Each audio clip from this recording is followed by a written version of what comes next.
I'm going to ask David Lobell to come up. Dr. Lobell is a professor at Stanford University and the director of our Center on Food Security and Environment. He will discuss the what, the why, and the how of how climate change and food security impacts health. Good afternoon. Thank you. Are you mic'd? You're okay? Yeah, I should be good. You mic'd. It's coming. It's coming. Well, it's a real treat for me to be here with such a different crowd than I'm used to hanging out with. So as Michelle said, I'm in the environment area of Stanford. I work on various issues related to the environment and agriculture, but we think a lot about food security and the links to human health. So that's what I'll talk about today. And like Ari, I'm representing the fathers on the panel here. We care as well. We're not as good as organizing into groups, apparently. I'll be brief, but I don't want to assume sort of some basic knowledge. So let me just recount some basic statistics or basic kind of headline numbers that people have come up with recently in terms of why are we talking about food security in a panel on health. And the answer, I think, is very clear. It's that a lot of the disease burden, especially with children, is sort of exacerbated by malnutrition or undernutrition. And in particular, it's been estimated about half of all mortality under 5 is related to things that are underlaid by undernutrition. This was part of some of the Lancet studies that were referred to before. And then, of course, that's just mortality, and we have all sorts of just suffering that we would like to avoid below mortality. But then there's just chronic and long-term effects, as been said for a lot of the pollutants, other pollutants we're talking about. Very clear chronic and long-term effects, both on cognitive abilities and physical health throughout life. And a good example is stunting. So here's a picture of children in Guatemala. That line up there is what a 9-year-old should be in terms of height. And the prevalence of stunting, or being basically 2 standard deviations below, is very high around the world. It's getting better, and that's what's shown here in this lower graph is sort of the trend lines in different parts of the world and then globally over here. So it is getting better. It's improved quite a bit for various reasons we can get into, but it's still remarkably high, especially in places like South Asia, which from a development perspective, you would really, at this point, expect to be much better off. But 1 in 3 children there, more than 1 in 3 female children are way below what their height should be for their age. And this, again, has very, as was said before, stunting in height is associated with stunting in all sorts of other developmental issues that lead to long-term impacts. In addition to this classic view, I think, of food security and undernutrition, basically not getting enough calories and protein, there's, I think, a very widespread and growing recognition of the quality dimensions of food. So it's not enough just to get enough calories and protein, although that is a very big challenge in much of the world. We see lots of what's often known as hidden hunger, or issues associated with micronutrient deficiency. And this is an interesting figure from a recent paper in the Global Food Security Journal, where people have tried to go through each of the diseases in the global disease burden and try to understand how much of a contribution is undernutrition in terms of deficient protein and calories, how much is a contribution, if at all, from things like iron and zinc deficiency. And what you see here is a trend line of both of these, chronic hunger being associated, disability-adjusted life years is a medical term I'm explaining to you. I know you all know this, but in terms of million of dailies for these 2 different effects. And obviously they interact, but this is kind of an aggregate estimate. You can see, and this is kind of often talked about, of hidden hunger is actually much more widespread than chronic hunger. If you're looking at number of people affected, there's actually probably a lot of people in your families that have a lot of hidden hunger issues. It's very common in every country of the world. But in terms of its net health effect, it is not quite yet, but it's very close to the effects of chronic hunger, largely because we've made so much progress on chronic hunger. We've made less progress on a lot of these micronutrient-related issues. Now, I'm spending a bit of time on this because I think this is one of the areas of sort of growing understanding and appreciation that when you think about climate change risks in terms of food security, it's on both of these dimensions.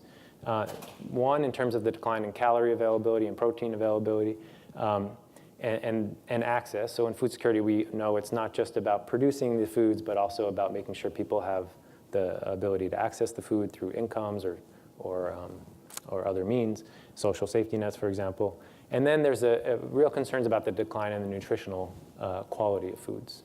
And some of this work, I have to say, was done at Harvard, although not most of it, but just some of it. So in thinking about the calorie availability and the protein availability, I'm going to show you this slightly complicated figure from a report I was involved with recently, which is trying to summarize the risk to food security of climate change. And what this shows you here is a bunch of different bars. And what you should really focus on is this first bar is about what's already happening in the world.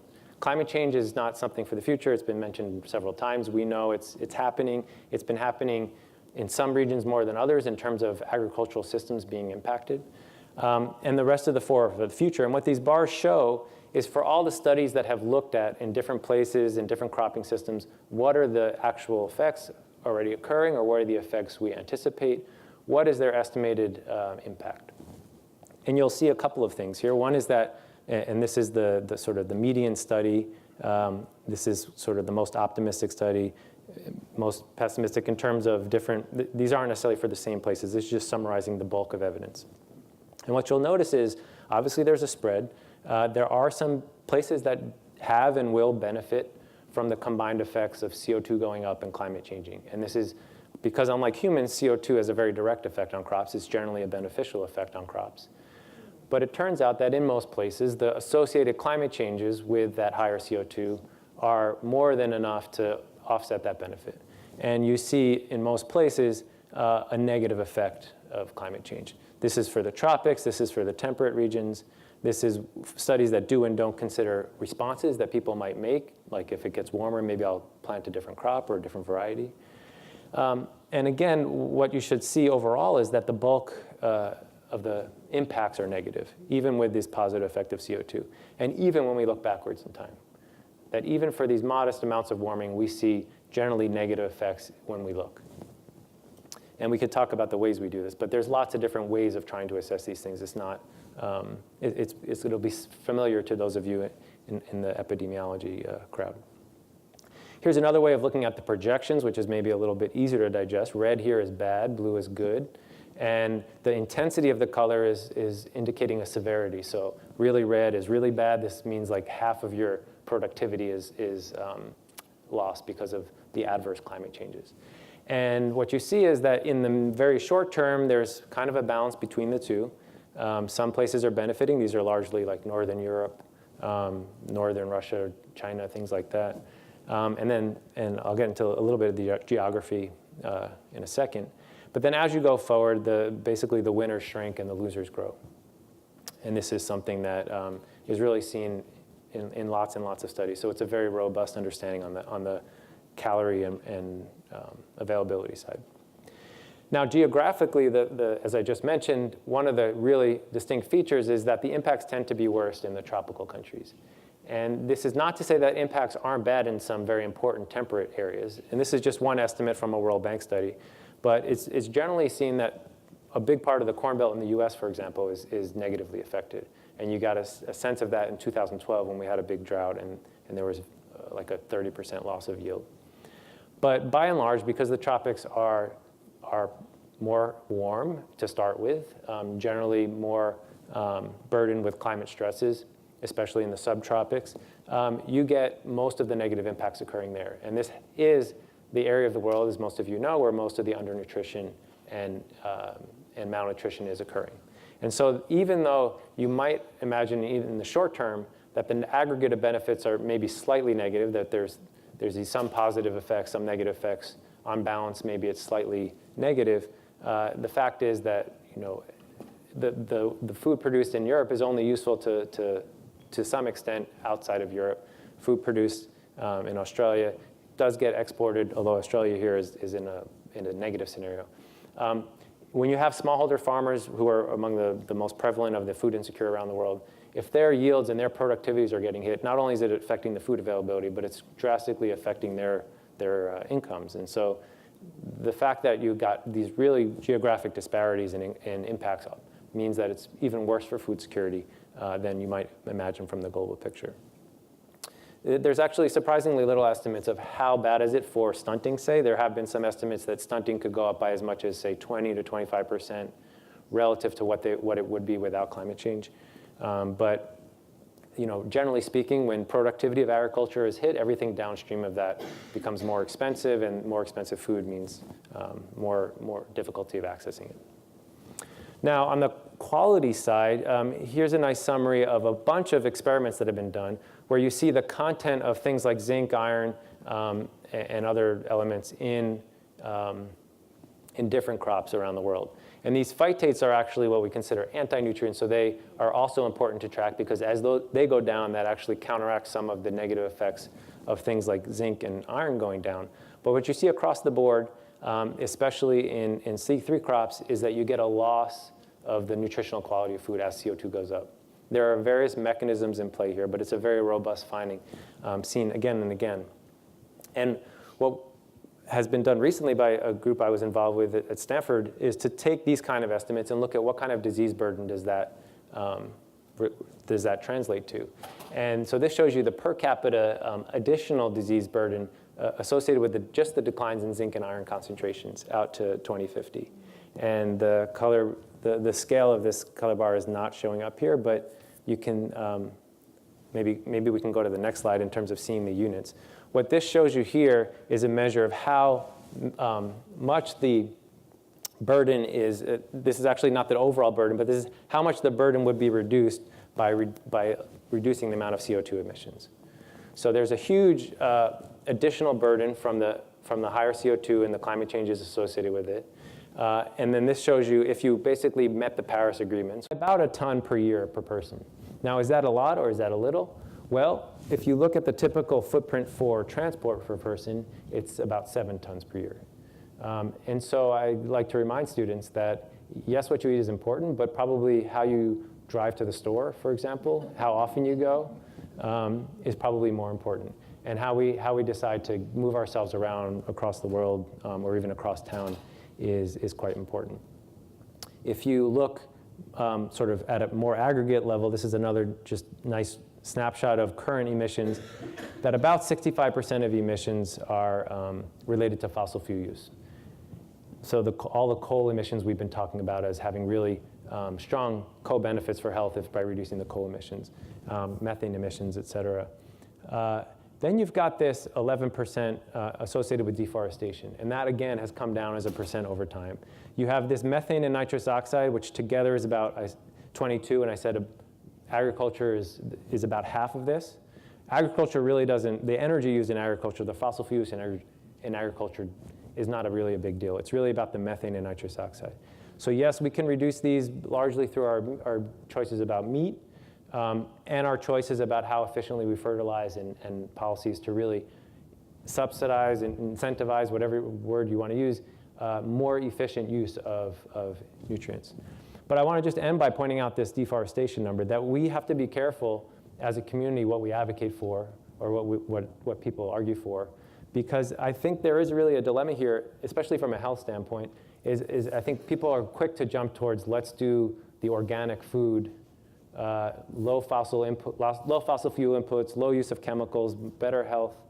There's a real risk there, though, of spurring more deforestation, because there's a very clear and widespread link between sort of organic technologies leading to lower productivity and that leading to price increases, which help incentivize deforestation. So as I try to tell students, unfortunately, the world isn't as simple as we know that there's one thing that will fix everything. There are some dilemmas here, and I personally, there are some real benefits of organic foods in terms of exposure to toxins, but there are also some real benefits to mass-produced, highly efficient food that reduces the pressure on natural systems. So I guess my take-home is that I think we really should focus climate mitigation on reducing both the carbon dioxide emissions from fossil fuel use and from land use. And I think we have a lot of room for progress on taking out the methane and nitrous oxide.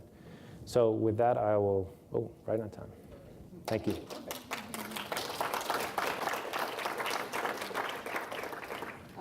Why don't we open it for questions? Connie? Hi, David. I'm Maldonado from Stanford, and We're live streaming. I thought your last slide was really helpful, but all of them were, but that last one was pretty illuminating. And I wondered if you know the literature from our colleague Chris Gardner, who has looked at the impact of organic food or not, or lack of, on overall health and diet, et cetera. Because I'm not saying that it's not great, but again, measuring, balancing out whether what's the risk benefit ratio for some of these practices that we are starting to move into. Yeah, I think, I don't know the details about the latest research on the health benefits of, say, organic versus non-organic diet. I do know the rhetoric out there in terms of people, lots of pediatricians, I'm not saying they're representative of all pediatricians, but going out there and saying that we have to sort of tell all our patients to go full organic or they're going to have all sorts of allergies and asthma and other problems. I do think that one of the frustrations with organic is it's like a whole package bundled together, right? It's the elimination of some pesticides and herbicides that you can't use, but at the same time, it's taking other technologies like synthetic fertilizer and GMOs and other CRISPR technologies off the table. And I would like to see us sort of disentangle all of these technologies. I think when Chris or others are looking at the health impacts, it's largely associated with particular pesticides that are being used. And I have no doubt that some conventionally grown stuff is completely clean of those, but some isn't. And a risk-averse parent might well want to go with the safer route. But it's a shame that even if you go to the farmer's market and you talk to these organic certified farmers, what they have to go through in terms of all other hurdles is, I think, in some ways counterproductive.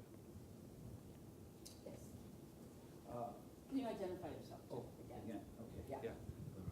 Hi, Afif El Hassan with the American Lung Association. You had mentioned the organic.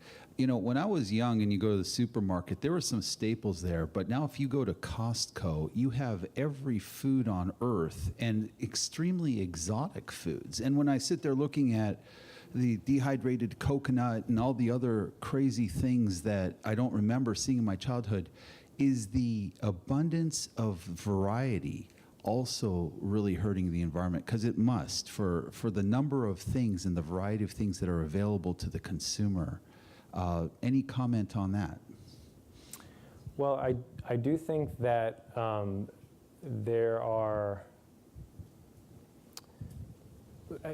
two issues with Costco. I love Costco. I mean, but the sort of the Costcoization of our world.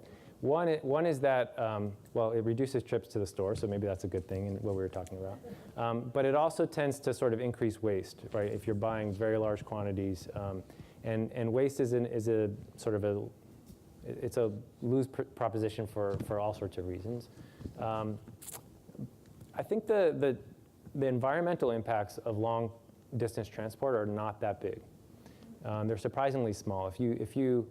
I have students do this problem where if you grow rice in Stockton and ship it to Trader Joe's in Palo Alto, it's actually not that different than putting it on a sort of a cargo ship in Thailand and taking it across the country. It's, long distance transport is quite efficient. And so I wouldn't feel too bad about buying those, dehydrated coconut, especially if they're dehydrated because, they're nice and light for transport. And I do think that, again, going back to sort of this broader view of food security, that some of these like processed, value-added tropical foods is a great opportunity for sort of wealth transfer to the poorest of the world. And if done well, which is a big if, it could really improve food security. And you see a lot of fair trade examples of that in some really high-value crops. But in terms of dried mangoes and coconuts and stuff like that, I think the biggest impacts on food security are probably going to be less domestically and more about the income sources. Identify yourself, please. Hi, I'm Richard Jackson. I was former director of the National Center for Environmental Health at CDC and dealt with everything from micronutrients to chemicals. I'm going to push back slightly, number one, on organic. I've never really argued that organic food makes the individual much healthier, but it sure as hell makes the farm workers healthier, it makes the soils healthier, and it makes the world healthier. And it sends a very strong message about what the public needs. I actually don't necessarily agree. Actually, I want to give you a compliment first, David. I think you pulled so many strands together between micronutrients and macro health and ag policy. This is really a brilliant talk. It's just yes. A very quick point. IMF came out with this report that we're now spending $5 trillion a year subsidizing fossil fuel consumption. These are the world governments, which is more than all the money spent by all the world's governments on healthcare. And if somehow we could rationalize this, I did a talk at UCLA on this, and when I presented this to Jody Hyman, who's the dean that thinks about world poverty and children, she said we could solve all of world poverty with $1 trillion a year, not $5 trillion a year. And this mismatch of economics that really is, I think, to health and what people need in the future underlies so much of what we're thinking about here. And it would be really important. I wonder what the first item in the strategy would be to address this if we suddenly were able to wrench out some of that subsidy for fossil fuels and use it to make children's foods, mothers' foods, and the food of the future healthier. Well, yeah, that's a great comment.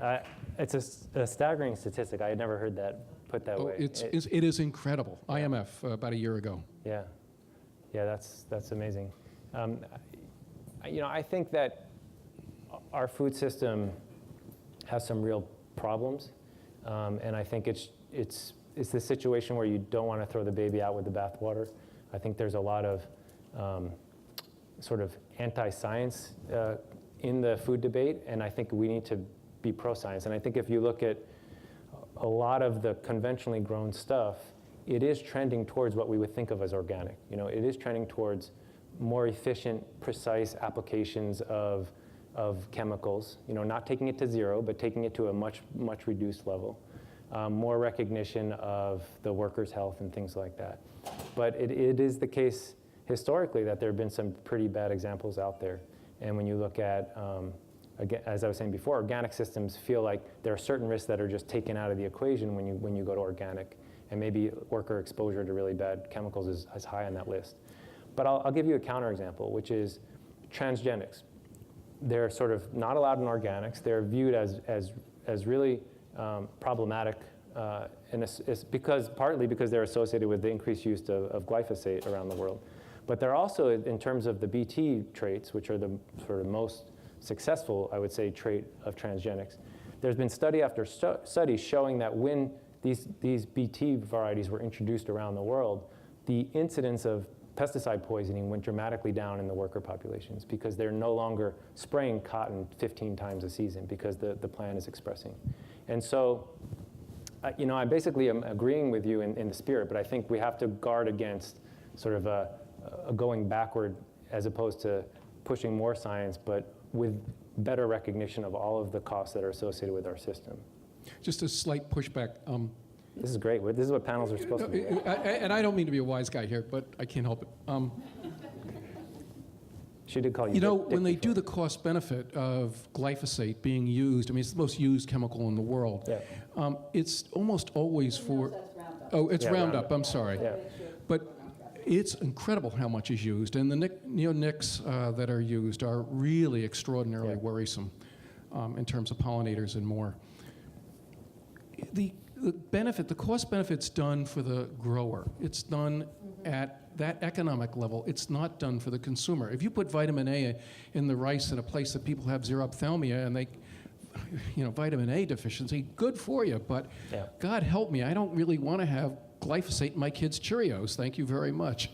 I think it's an excellent point. I think it's important when we talk about technologies to not talk about them as a group. So I'm sort of a big fan, if you will, or that's not the right word, of BT and sort of the clear effects it's had on worker health, on public health.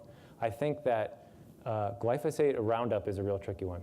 And in particular, the cost benefits being done when the cost of Roundup has come down so much because it's come off patent and there's all sorts of cheap glyphosate on the market. And one of the, I would say, I know we're being live streamed here, but I would say one of the really bad trade-offs being made right now is that farmers in much of the country, and much of the world, but especially in this country, are using glyphosate at the end of the season to burn down crops so that they're easier to harvest, which saves them not that much money, a little bit of money, because glyphosate is so cheap. But then that's being sprayed like say a week before harvest. Then that gets harvested and it gets into it's very different than spraying glyphosate in July to cover weeds, to kill weeds when the crop is emerging.